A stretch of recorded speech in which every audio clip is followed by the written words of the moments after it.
Welcome to English and Haitian course by Jude Angus. Bienvenue dans Kou Anglè ak Ayisyen de Jude Angus. Lesson 15. Leson 15. What is your name? Qui Jean relé? Qui Jean relé? What is your name? You are funny. Ou comique. Ou comique. You are funny. Happy birthday. Bonne fête. Bonne fête. Happy birthday. I am an American. Moi c'est yon Américain. Moi c'est yon Américain. I am an American. What would you like to eat this evening? Qui sa ou ta reme manger à soir?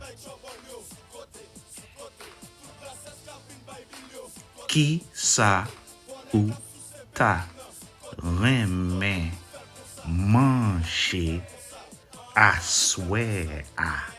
What would you like to eat this evening? I already ate. Moi manger déjà. Moi manger déjà. I already ate. I work in a hospital.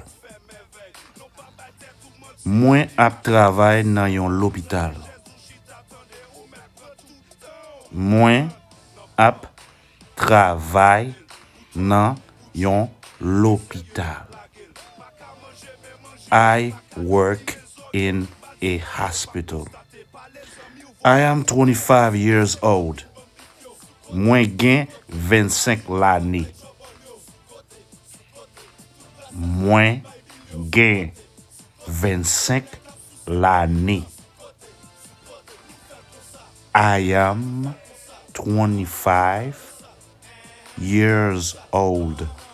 Tomorrow is my birthday. Demain, c'est à fête moi. Demain, c'est à fête moi.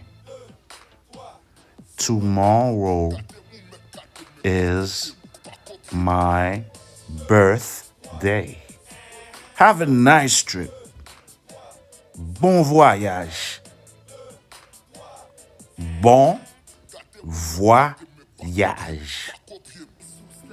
Have a nice trip. Coucou mes amours, abonne-toi, like, partage à tes amis.